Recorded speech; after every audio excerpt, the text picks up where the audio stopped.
10 ఏళ్లుగా కుటుంబ పాలనతో తెలంగాణ రాష్ట్రం లూటీ కాబడ్డదని మహారాష్ట్ర పీసీసీ అధ్యక్షులు నానా పటోల్ రాష్ట్ర ప్రభుత్వంపై సంచలన వ్యాఖ్యలు చేశారు.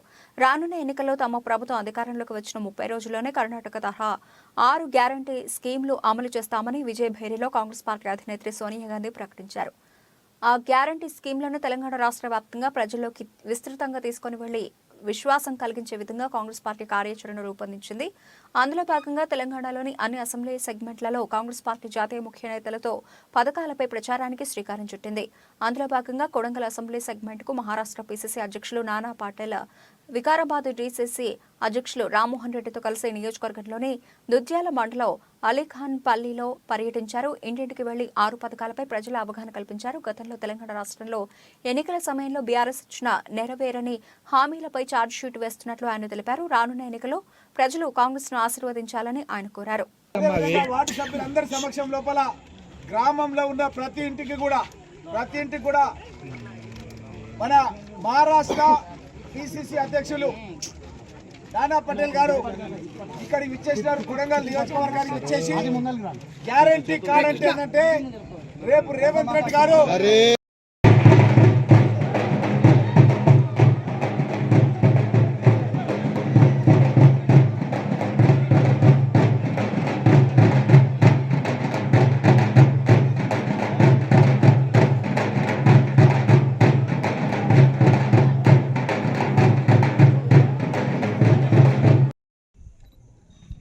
गए 10 साल से जो सरकार है वो पारिवारिक सरकार है, एक परिवार की सरकार है और ये परिवार की सरकार ने इस तेलंगाना को लूटने के सिवा दूसरा कुछ नहीं किया। तेलंगाना राज्य बनाने में हमारी नेता सोनिया गांधी जी का महत्वपूर्ण रोल रहा है, जो तेलंगाना की जनता का आवाज़ सुनकर उनका तेलंगाना राज्य जो चाहिए था वो बना के देने का काम कांग्रेस पार्टी ने किया, हमारी नेता सोनिया गांधी ने किया। लेकिन उसका फ़ायदा बीआरएस के परिवार ने, बीआरएस के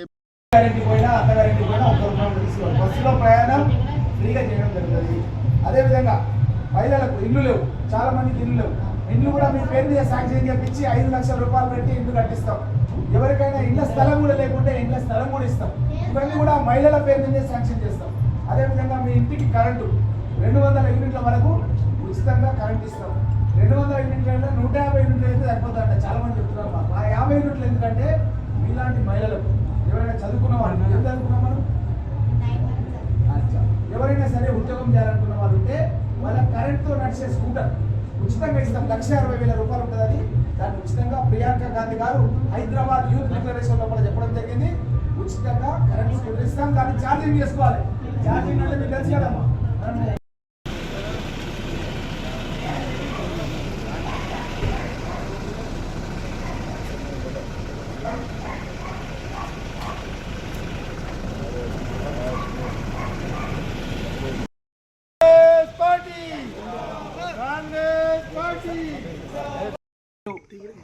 మల్లికార్జున్ ఖర్గే గారి ఆదేశాల ప్రకారం తెలంగాణ ప్రదేశ్ కాంగ్రెస్ కమిటీ అధ్యక్షులు రేవంత్ రెడ్డి గారి ఆదేశాలతో నానా పటేల్ గారు మహారాష్ట్ర ప్రదేశ్ కాంగ్రెస్ కమిటీ అధ్యక్షులు.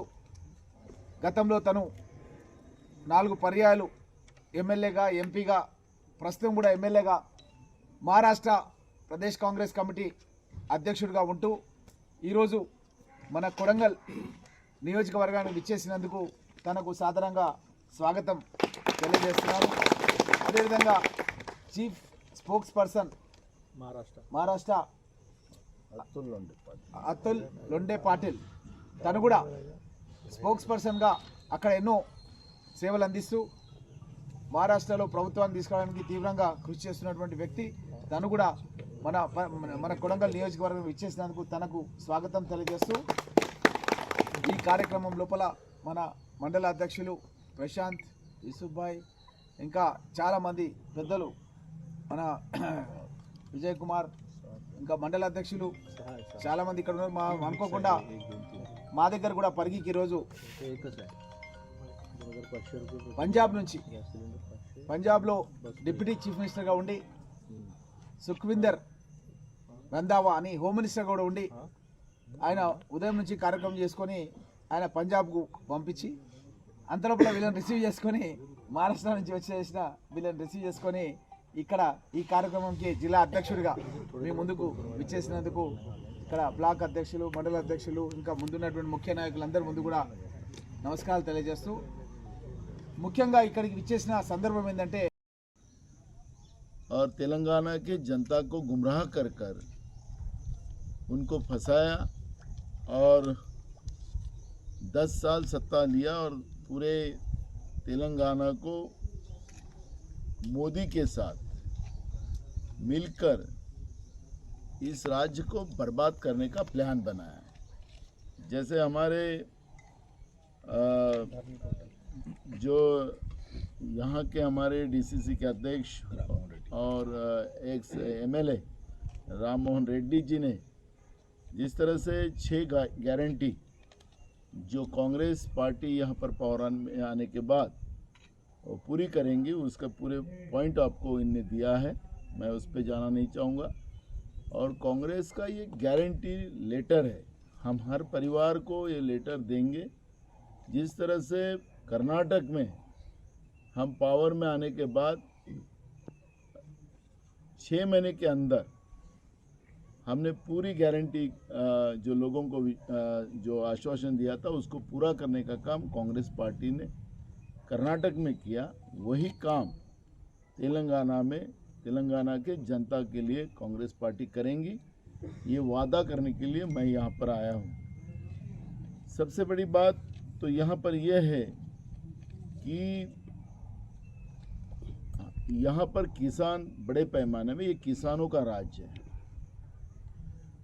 किसानों को खुद की जमीन अगर बेचना हो तो उसके लिए धरनी पोर्टल बीआरएस गवर्नमेंट ने बनाया है और धरनी पोर्टल के माध्यम से किसानों को खुद की जमीन में बेचना हो तो जब तक तहसीलदार को सीएम से कांटेक्ट नहीं होता, जब तक पैसा नहीं मिलता, माल प्रैक्टिस यहाँ पर होती है, जब तक सिग्नल नहीं आता तब तक उसकी ज़मीन की रजिस्ट्री नहीं होती। किसानों के साथ विश्वासघात बीआरएस ने तेलंगाना के किसानों के साथ किया है और जिस तरह से करप्शन के एक से एक कई मुद्दों को हम सामने ला सकते हैं। जैसे तेलंगाना एक विकासशील राज्य है, उसका एक मॉडल बना के बीआरएस पार्टी पूरे देश में अपने आप को बड़े बड़े ऐड देकर, देश के सभी पेपरों में ऐड देकर जो तेलंगाना के जनता के पसीने का पैसे की लूट कर रहे हैं, झूठ जो भी योजना है वो बताने का काम वो कर रहे हैं। आपने देखा होगा कि हाल ही में एक सर्वे आया कि कौन से राज्य की सरकार ने अच्छा काम किया, तो सबसे 1 नंबर जो आया है छत्तीसगढ़ के सरकार जो है भूपेश बघेल, वो सरकार का सबसे 1 नंबर आया है। अगर ये बीआरएस ने यहाँ कर तेलंगाना के किसानों के लिए अच्छा काम करता है तो उनका नंबर 1 आता। छत्तीसगढ़ के वो कांग्रेस की सरकार है, छत्तीसगढ़ में भूपेश बघेल का नाम आया आगे, तो वहाँ पर किसानों के लिए कांग्रेस ने जो काम वो आज उस सर्वे के माध्यम से पूरे देश के सामने आया है। वहाँ पर 4,000 रुपया पर क्विंटल पैडी को दाम दिया जाता है। यहाँ पे कितना दिया जाता है? वहाँ 4,000 रुपया दिया जाता है, यहाँ 2,000 दिया जाता है, आधा दाम दिया जाता है किसानों को। और मोदी सरकार तो रोज डीजल के दाम बढ़ा रहे हैं, फर्टिलाइज़र के दाम बढ़ा रहे हैं, इंसेक्टिसाइड के दाम बढ़ा रहे हैं। जो हमारे ट्रैक्टर हो उसके लिए लगने वाले जो औजार हो उसके ऊपर 18% जीएसटी लगाया है और इंपोर्टेड गाड़ी अगर लेना है तो उसको 12% जीएसटी है। तो किसान को अमीर बना के मोदी सरकार ने जो दोनों मिलकर जो किसानों को लूट रहे हैं। तो जब छत्तीसगढ़ में पैडी को, यहाँ तो पूरा पैडी का खेती है, तो वहाँ पर 4,000 रुपये मिल रहा है, तो यहाँ पर क्यों नहीं दिया जा रहा है? तो मैं यही कहना चाहता हूँ कि हम जो इन्हें विश्वासघात तेलंगाना के जनता के साथ बीआरएस ने किया है, उसके विरोध में हम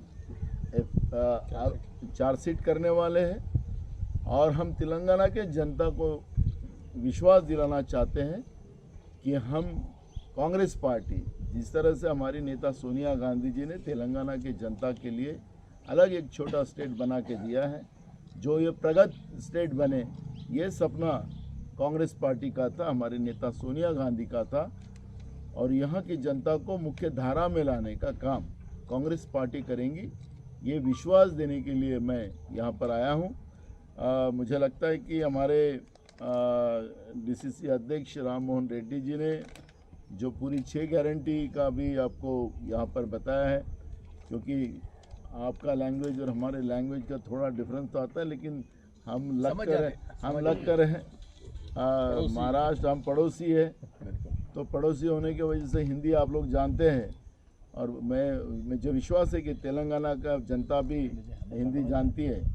तो मैं यही कहना चाहता हूँ कि कांग्रेस जो वादा करेगी वो पूरा करेंगी।